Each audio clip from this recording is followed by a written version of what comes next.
Student, this is Shaheen, and in this particular lecture video we are going to discuss another part of principle of marketing. ये BCom program as well as BCom honors दोनों के लिए important होने वाला है। और आप देख सकते हो हमने यूनिट नंबर 2 कंप्लीट कर लिया है प्रीवियस लेक्चर में ही। अब यूनिट नंबर 3 स्टार्ट करेंगे, that is product decision.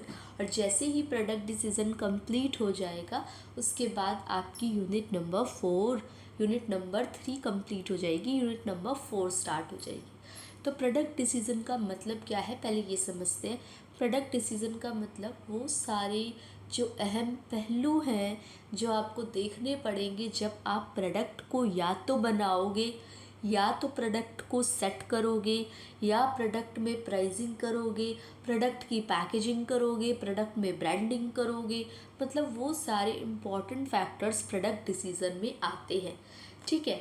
Now अब प्रोडक्ट क्या होता है? प्रोडक्ट कोई भी टेंजिबल चीज़ हो सकती है, टेंजिबल थिंग। ठीक है। टेंजिबल, फिजिकल और केमिकल और एट्रीब्यूट्स जहाँ पे सर्विसेज कंसिडर नहीं होती। Every product has a deceptive name. जैसे टीवी का अलग अलग नाम होते हैं इनके, टीवी का अलग, कार का अलग, रेडियो का अलग, सीमेंट एट्सेट्रा। हाउएवर ये जो डेफिनेशन है ये प्रोडक्ट के एट्रीब्यूट्स के बारे में कुछ भी नहीं बताती कि टीवी क्या है, कार क्या है। नहीं, ये तो बताती टीवी क्या है, कार क्या है, लेकिन टीवी की क्या क्वालिटीज़ है, कार की क्या क्वालिटीज़ है, ये नहीं बताती। इसके लिए हमें प्रोडक्ट को, कंज्यूमर को ख़रीदना पड़ता है। Consumer does not buy merely the physical and chemical attributes of a product, he really buy want satisfaction. वो अपनी जो वांट है उसको सेटिस्फाई करना चाहता है। नाउ प्रोडक्ट के अंदर क्या क्या चीज़ें कंसिडर होती है, प्रोडक्ट किन किन चीज़ों से मिलके बना होता है। तो सबसे पहले है physical chemical attributes, want satisfying attributes, brand, package, label, colour, size, shape, price, services, reputation. इन सब से मिलकर क्या होता है, प्रोडक्ट ऑफर होता है।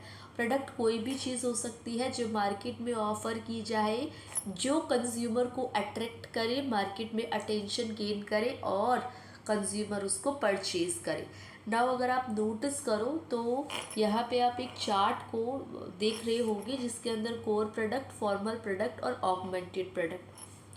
कोर प्रोडक्ट क्या होता है, जो मेन बेसिक क्वालिटीज़ होती है, बेसिक फीचर जो कि एक प्रोडक्ट के अंदर होता है, वो होता है कोर प्रोडक्ट। न फॉर्मल प्रोडक्ट इज़ फीचर। अब हम ये देखेंगे, अब पहले हमें प्रोडक्ट चाहिए क्या। जैसे मुझे कार चाहिए तो that is the core product. अब कार में मुझे क्या खूबियाँ चाहिए, क्या क्वालिटी, कौन से ब्रांड की चाहिए, क्या उसकी पैकेजिंग की स्टाइल होनी चाहिए, वो सब वो फॉर्मल प्रोडक्ट में आएगा। उसके बाद हम कुछ एक्स्ट्रा सर्विसेज एक्सपेक्ट करते हैं जो कि प्रोड्यूसर से, कि अगर हम उस प्रोडक्ट को ख़रीद लेते हैं तो कुछ एक्स्ट्रा एडवांटेजेस हम प्रेफर करते हैं। जैसे home delivery, free home delivery, warranty, after sale service, ये सब। तो कोर प्रोडक्ट क्या होता है, ये रिप्रेजेंट करता है बेसिक फीचर्स। ठीक है, ऑफ़र की जाती है बायर को। और जो टेंजिबल फीचर्स होते हैं टीवी में, उसका colour, size, weight, design, quality, durability. Formal product क्या फीचर्स है, क्या क्वालिटी है, brand name, style, packaging. Augmented product जो हमने डिस्कस कर लिया ना। प्रोडक्ट की कुछ पॉलिसीज़ होती है। Policies is simple of operation adopted by management. ये गाइड करती है कि आपकी जो भी आपने प्रोडक्ट लिया है उस प्रोडक्ट के अंदर क्या क्या खूबियाँ है, क्या नया है, क्या अलग है। ठीक है, वो सब एलिमेंट्स ऑफ प्रोडक्ट पॉलिसी। जैसे product item, product line, product mix. Product item का मतलब है कि कितनी डिफरेंट प्रोडक्ट से मिलके ये बना हुआ है। देखो, प्रोडक्ट पॉलिसी के अंदर 3 चीज़ें आती है। एक तो हो गया प्रोडक्ट आइटम, प्रोडक्ट लाइन और प्रोडक्ट मिक्स। प्रोडक्ट आइटम का मतलब individual product for a specific version of a product. जैसे कि एक पर्टिकुलर जब प्रोडक्ट की बात करते हैं तो वो प्रोडक्ट आइटम कहलाता है। जब उसके अंदर डिफरेंट कैटेगरीज बनी जाती है, जैसे स्पेसिफिक प्रोडक्ट है लेज़। लेस के अंदर आप कैटेगरीज देखते हो, लेस के अंदर फ्लेवर देखते हो। तो आपको एक सॉल्टी फ्लेवर मिलता है, एक creamy flavour, onion creamy flavour मिलता है, एक स्पाइसी वाला फ्लेवर मिलता है, चिल्ली वाला फ्लेवर मिलता है, ठीक है, और टोमेटो वाला फ्लेवर मिलता है। तो ये प्रोडक्ट लाइन कहलाती है जहाँ पे ग्रुप ऑफ प्रोडक्ट आइटम्स होते हैं। ठीक है। प्रोडक्ट मिक्स का मतलब है कंपोजिट ऑफ ऑल प्रोडक्ट, कितने सारे प्रोडक्ट अवेलेबल हैं, जैसे कि फिलिप्स सीडी सिस्टम मॉडल, जैसे सीडी सिस्टम मॉडल FW790 ये प्रोडक्ट आइटम है। Philips stereo constitute a product line जिसके अंदर वो रेडियोज ऑफर कर रही है, 2-in-1 टेलीविज़न रेफ्रिजरेटर, ये प्रोडक्ट लाइन हो गया। और इसके अंदर भी जो आती है वो विड्थ और डेप्थ आती है। विड्थ और डेप्थ का मतलब समझना, जैसे कि मान लो ये XYZ कंपनी है, ये आपको 4 प्रोडक्ट ऑफर कर रही है। ठीक है।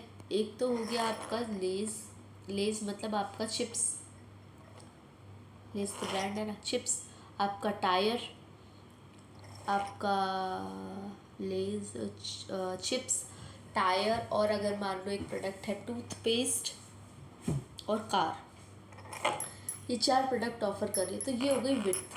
ठीक है, कितने प्रोडक्ट वो ऑफर कर रही है। और उसके अलावा चिप्स में भी वो 4 फ्लेवर बता दिए मैंने। टायर में एक ट्यूबलेस टायर हो गया, एक वैसा टायर हो गया। टूथपेस्ट में वो डिफरेंट टाइप के टूथपेस्ट, एक सॉल्ट फ्लेवर का हो गया, एक नीम फ्लेवर का हो गया, एक तुलसी फ्लेवर का हो गया। और कार में भी वो अलग अलग मॉडल की कार हो गई। तो ये सब प्रोडक्ट की डेप्थ और प्रोडक्ट की विड्थ कहलाती है। Now product planning and development, product को आप बनाओगे तो प्रोडक्ट इस तरीके का होना चाहिए कि वहाँ पे प्रॉफिटेबल बिजनेस को अर्न किया जा सके। ठीक है।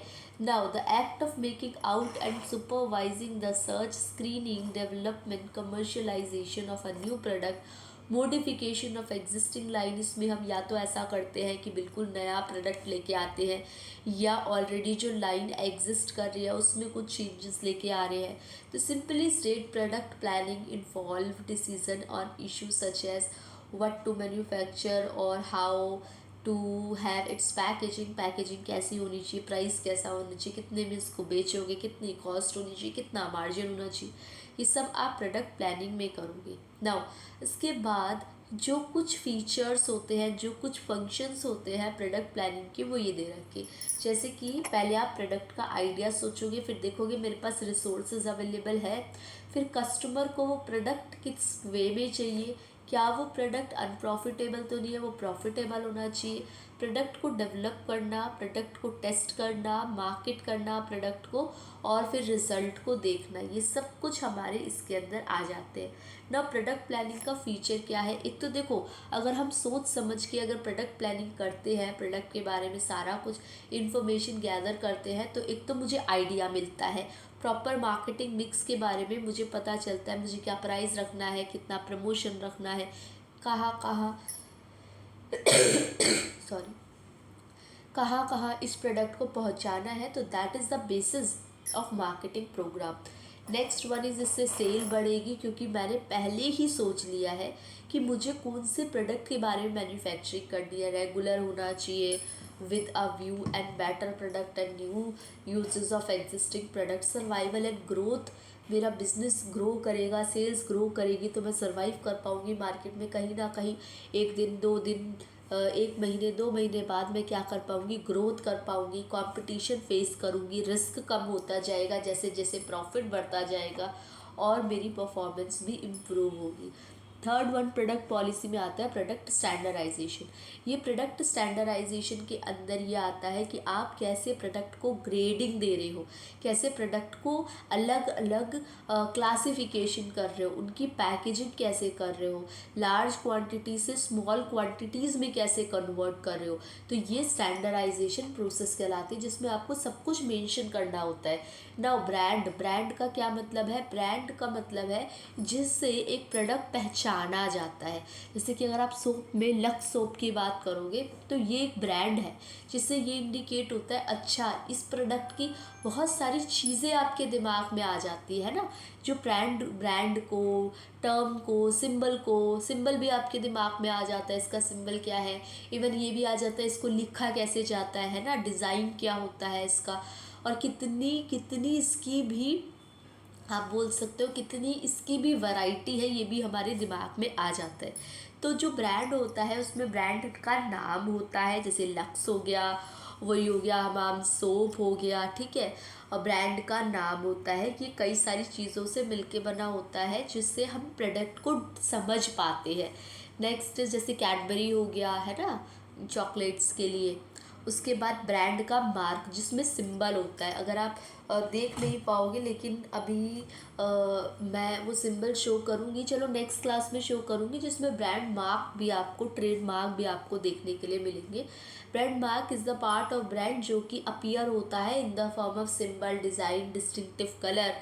और ट्रेडमार्क क्या होता है, जिसकी वजह से वो लीगल बनता है और कोई उसको कॉपीराइट उसका छीन नहीं सकता, तो वो होता है ट्रेडमार्क। तो ब्रांड के अंदर क्या क्या चीज़ें आ गई, ब्रांड का नाम, मार्क और ट्रेडमार्क। न ब्रांड प्रोडक्ट ब्रांडिंग।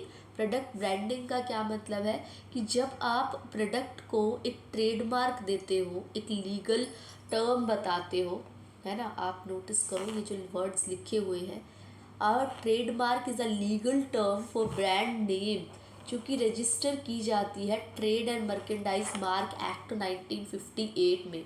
ना ब्रांडिंग जो की जाती है उसके अंदर कुछ स्पेसिफिक फंक्शंस होते हैं, जैसे कि ये प्रोडक्ट को आइडेंटिफाई करने में मदद करती है, क्वालिटी का पता चलता है, ये प्रोडक्ट कितना लीगल राइट्स मिल रखे हैं उसको, ये है। Next is it ensures legal rights on the product, it helps in advertising, अपने आप ये प्रॉपर एडवर्टाइजिंग कर रहा है, आसान हो रही है सेलिंग प्रोसेस, ठीक है। And this leads to larger sale, it helps to create and sustain, यहाँ पे आपकी ब्रांड लॉयलिटी भी क्या हो रही है, इंक्रीज हो रही है। यहाँ पे आपका फ्लेक्सिबिलिटी क्या हो रही है, प्राइस फ्लेक्सिबिलिटी रिड्यूस हो रही है ना। प्रोडक्ट स्टाइल, प्रोडक्ट की स्टाइल की अगर मैं बात करूं तो प्रोडक्ट स्टाइल क्या होता है, प्रोडक्ट स्टाइल वो जो कि साइकोलॉजिकल नीड्स को पूरा करे कस्टमर का, ठीक है। साइकोलॉजिकल मीन्स माइंड सेट में जो चीज़ें बनी हुई है, जैसे लग्जरी आइटम्स, परफ्यूम हो गया, सिगरेट हो गया, मेकअप आइटम्स हो गया, कुछ कुछ प्रोडक्ट को देख करके हमें अपनी सेटिस्फेक्शन लेवल पूरी हो जाती है, तो वो प्रोडक्ट स्टाइल है जिसको देख करके हम ये सोचते हैं कि हमें इस प्रोडक्ट को क्या करना है, ख़रीदना है, या इस प्रोडक्ट को हमें बहुत ही सेटिस्फेक्शन लेवल प्रोवाइड करती है ना। पैकेजिंग और लेबलिंग जो है वो इम्पॉर्टेंट पार्ट प्ले करता है। रीज़न इज़ पैकेजिंग से या लेबलिंग से हमें बहुत सारी इन्फॉर्मेशन का पता चलता है।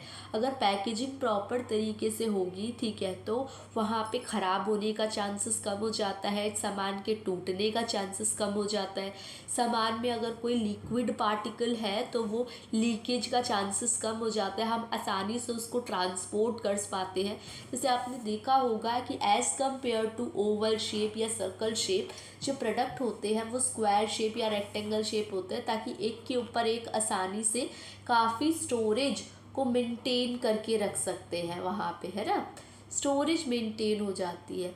तो फिर उसके बाद क्या बोल रखा है कि पैकेजिंग जो है वो क्या करती है, putting the goods in tins में, bottles, boxes, containers, cans, bags, ठीक है। अब ये भी अलग अलग तरीके होते हैं, जैसे होलसेल ट्रेड के अंदर ये ज़्यादा बल्क में होता है, लेकिन जब ये ही कम क्वांटिटी में हो जाता है रिटेलर के पास, तो ये 1 kg, 500 ग्राम, या फिर आप बोल सकते हो 250 ग्राम, इसमें भी कन्वर्ट हो जाता है।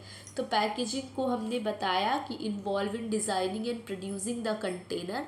पैकेजिंग ना केवल प्रोडक्ट को प्रोटेक्ट करने के, स्टोर करने के काम करती है, ये एक ऐसा मीडियम है जिसके थ्रू प्रोडक्ट कम्युनिकेट करता है, अपने आप एडवर्टाइजिंग करता है अपने आप। रीज़न इज़ कि प्रोडक्ट की पैकेजिंग देख के ही हमारा फर्स्ट इम्पैक्ट पड़ता है। जैसे आप देखते होंगे कि चॉकलेट्स की रैपिंग जो होती है वो इतनी ही अट्रैक्टिव होती है कि वो खुद अपने आप से बोल रही है कि भाई हमें ख़रीद लो, है ना। प्रोडक्ट को ऐसा होता है कि हमारी फर्स्ट जो अट्रैक्शन का एक वो मिलता है, रीज़न मिलता है, वो ये।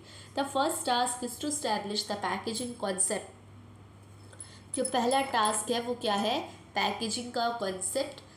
इसके अंदर उसके बाद पैकेजिंग करने के बाद हम ये डिसाइड करते हैं कि डिज़ाइन क्या होना चाहिए, पैकेजिंग के अलावा हम उसके अंदर जब पैकेजिंग करते हैं तो हम बहुत सारी चीज़ों की टेस्टिंग भी करते हैं उसे अप्लाई करने से पहले। जैसे इंजीनियरिंग टेस्ट होता है, ठीक है, नॉर्मल कंडीशन में ये एग्जिस्ट करेगा। विजुअल टेस्ट होता है जिसमें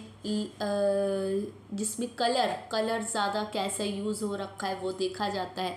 फिर डीलर टेस्ट होता है जिसमें पैकेज अट्रैक्टिव आसानी से हैंडल होना चाहिए।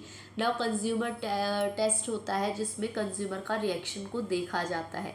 Next is purpose of packaging. Packaging ना केवल आपकी प्रोटेक्शन डैमेजेस से हमें बचाता है, हमें इजीली कन्वीनियंट होता है, हम यहाँ से वहाँ मूव कर सकते हैं, हमारा पैसा बचाता है। प्रमोशन हम कर सकते हैं, प्रमोशन बहुत अच्छे से किया जा सकता है मार्केटिंग के through.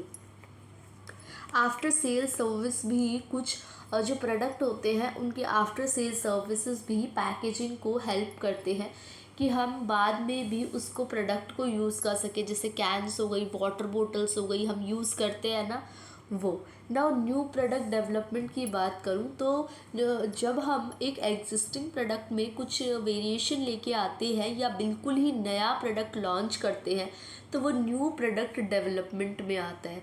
New product development process की जो प्रोसेस है वो इम्पॉर्टेंट है। क्योंकि सबसे पहले मैं दिमाग में सोचती हूँ आइडिया जनरेट होने के बाद मैं आइडिया को अल्टरनेटिव थिंग से कंपेयर करती हूँ और अफोर्डेबल बनाती हूँ, ठीक है, लिमिटेड नंबर ऑफ़ आइडियाज़ में कन्वर्ट करती हूँ।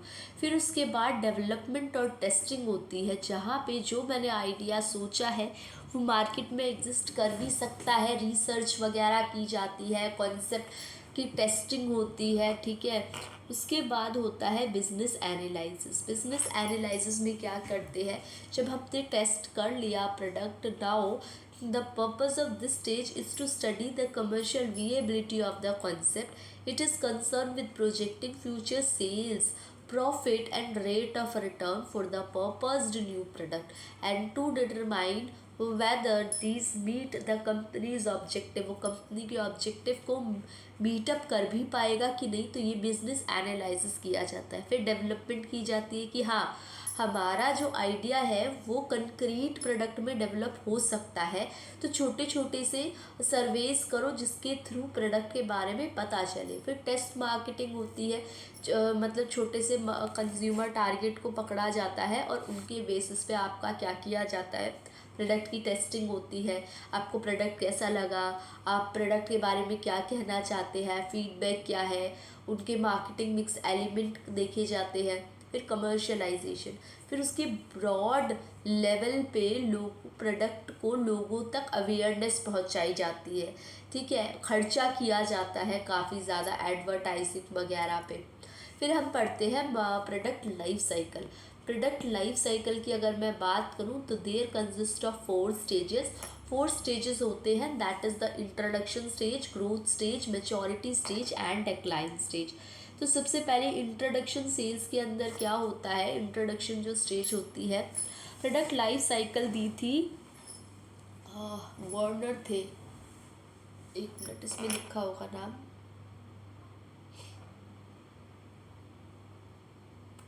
चलो कोई नहीं, ये आपका काम है। जो प्रोडक्ट लाइफ साइकिल जिसने दी थी और 1960s में दी थी, और ये किसने दी थी, जेविन वर्नर तो मुझे मेमोराइज हो रहा है, लेकिन आगे का नाम क्या है वो आप मुझे कमेंट में मेंशन करेंगे, ठीक है ना।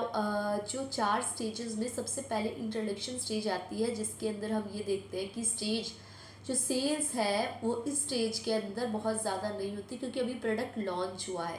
यहाँ पे हमें एडवर्टाइजिंग एक्सपेंडिचर बहुत ज़्यादा करना पड़ता है, कंपटीशन लिमिटेड होता है क्योंकि भाई अपनी अपनी लेवल पे बहुत पीक पॉइंट पे हैं लोग। अनडिटेक्टेड टेक्निकल और मार्केटिंग प्रॉब्लम हमें देखनी पड़ती है। One basic model is observed of distribution को बहुत ज़्यादा करना पड़ता है, ठीक है। उसके बाद प्राइसिंग यहाँ पे क्या रहती है, या तो आप स्कीमिंग प्राइसिंग या आप पेनिट्रेशन प्राइसिंग, दोनों में से कोई भी एक स्ट्रैटेजी को अपना सकते हो।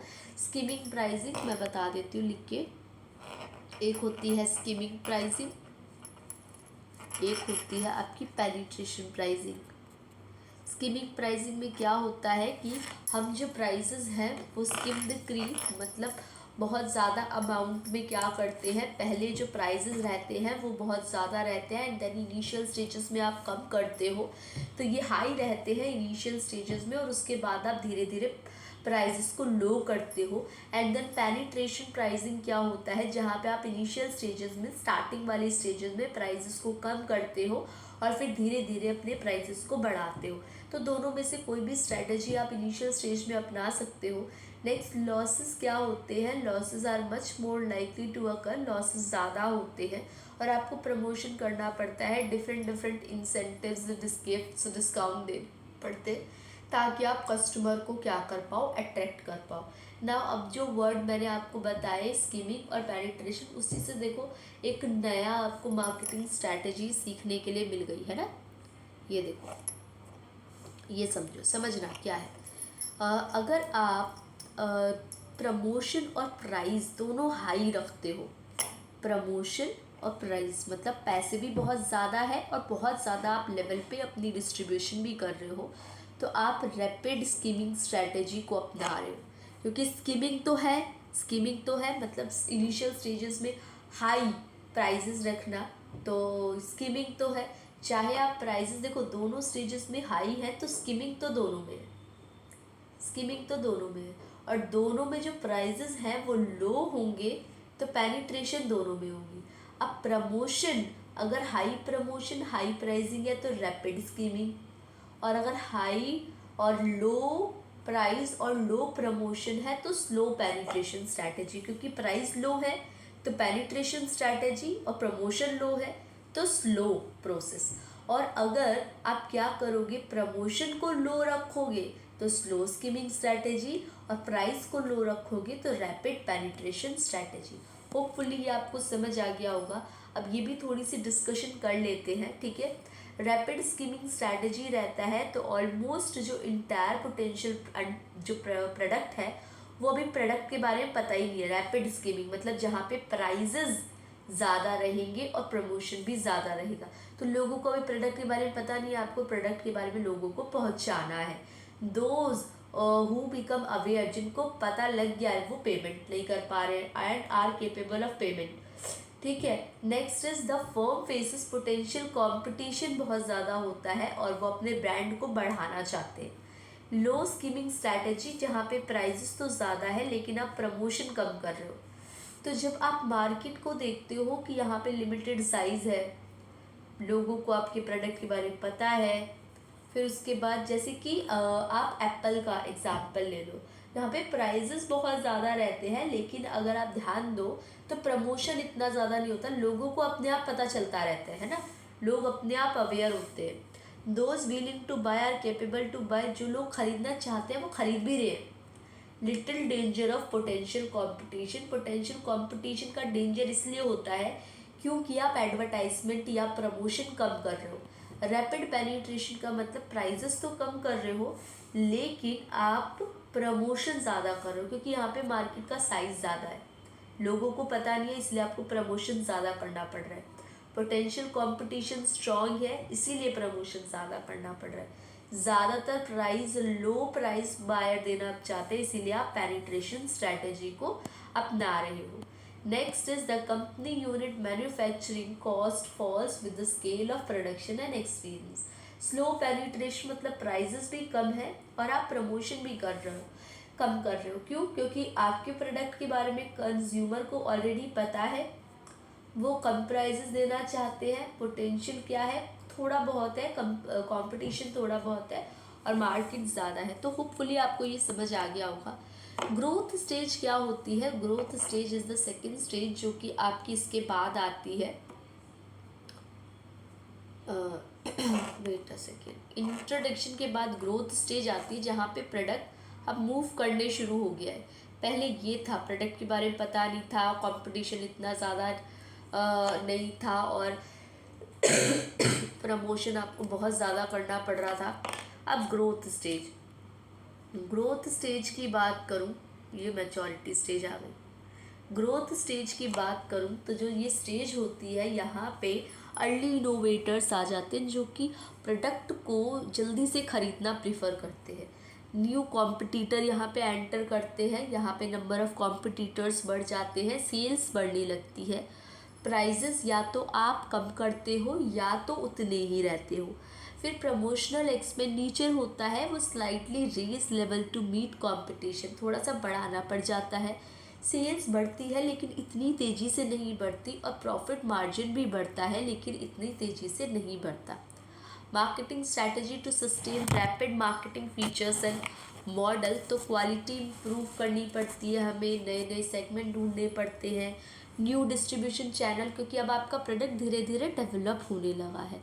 फिर मैच्योरिटी स्टेज के अंदर क्या होता है, maturity is a period of slow down in sale growth. अब आप पीक पॉइंट पे पहुंच गए हो, अब आप बहुत ही इंजॉय कर रहे हो अपनी स्टेजेस, ठीक है। आपको कुछ करने की ज़रूरत नहीं है, आपको प्रमोशन इतना करने की ज़रूरत नहीं है, कॉम्पिटिटर नहीं है, आपकी सेल्स ग्रोथ बहुत ज़्यादा हो रही है, ठीक है।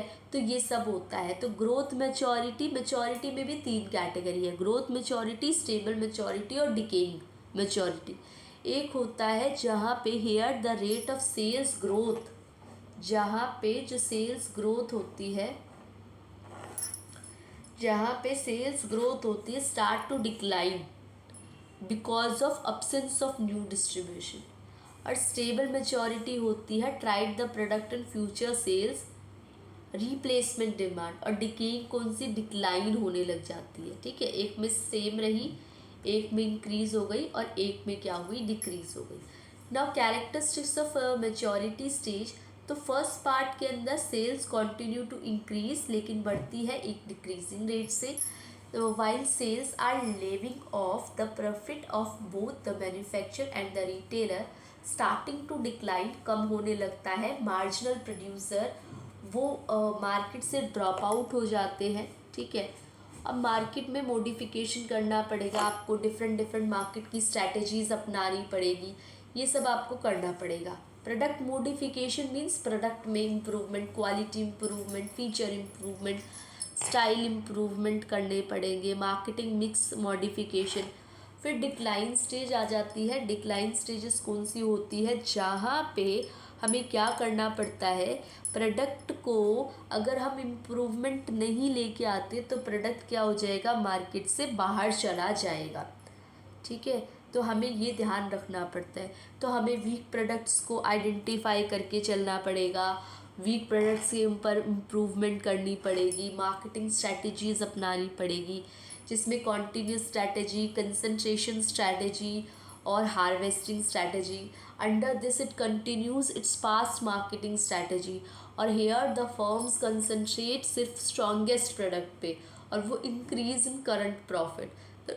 ड्रॉप डिसीजन तब होता है जब आप कोप अप नहीं कर पाते सिचुएशन से। तो यूज़फुलनेस ऑफ पीएलसी के क्या फ़ायदे हैं, ये एक प्लानिंग टूल के काम तरीके से काम आता है। मेन कैरेक्टरिस्टिक्स होती है हर स्टेज की, मेन अल्टरनेटिव होता है। As a control tool the PLC का जो कॉन्सेप्ट है, इनेबल द कंपनी टू रफली estimate the position of its product as a forecasting tool. तो हम पहले से ही एनालाइज कर पाते हैं बहुत सारी चीज़ों को, तो इसलिए जो पीएलसी है वो हमारी मदद करता है। नाउ क्रिटिसिज्म ऑफ पीएलसी, जो पीएलसी है the life cycle pattern are too variable, ये फ्लक्चुएट होता रहता है, ये हर स्टेज के लिए एप्लीकेबल नहीं है। और जो कंपनी मार्केटिंग एक्शन है can influence the course of product life cycle. कभी कभी जो प्रोडक्ट होता है वो एक स्टेज से दूसरी स्टेज पे ही नहीं जा पाता, उससे पहले ही वो मार्केट से बाहर हो जाते हैं। तो हर प्रोडक्ट के लिए पीएलसी कर्व अप्लीकेबल नहीं होता। PLC concept produces a product oriented picture rather than market, ये एक प्रोडक्ट के बारे में पिक्चर को दिखाता है, मार्केट के बारे में नहीं दिखाता कि मार्केट को किस तरीके से हमें फ्लक्चुएट करना है, मार्केट कैसा रिएक्ट कर रही है ओवरऑल। ओके, तो that is all about unit number 3 lesson number 1। अब हम लोग यूनिट नंबर 4 डिस्कस करेंगे, लेसन नंबर 1 प्राइसिंग स्ट्रैटेजी। तो ये डिस्कस करेंगे हम नेक्स्ट क्लास के अंदर। तो आप लोग चैनल को सब्सक्राइब करें, शेयर करो ये वीडियो को as more as possible, like करें, सजेस्ट करें अपने फ्रेंड्स वगैरह में, ठीक है। और हमें मोटिवेट करें, फीडबैक दे, ताकि मैं और भी आप लोगों के लिए अच्छे इस टॉपिक के बाद आप लोगों के लिए जो आप लोगों के लिए इम्पॉर्टेंट क्वेश्चंस हैं वो भी एनालाइज कर सकूँ। ओके, तो अब आप लोगों से नेक्स्ट लेक्चर वीडियो में मिलते हैं। Thank you for watching, be happy students.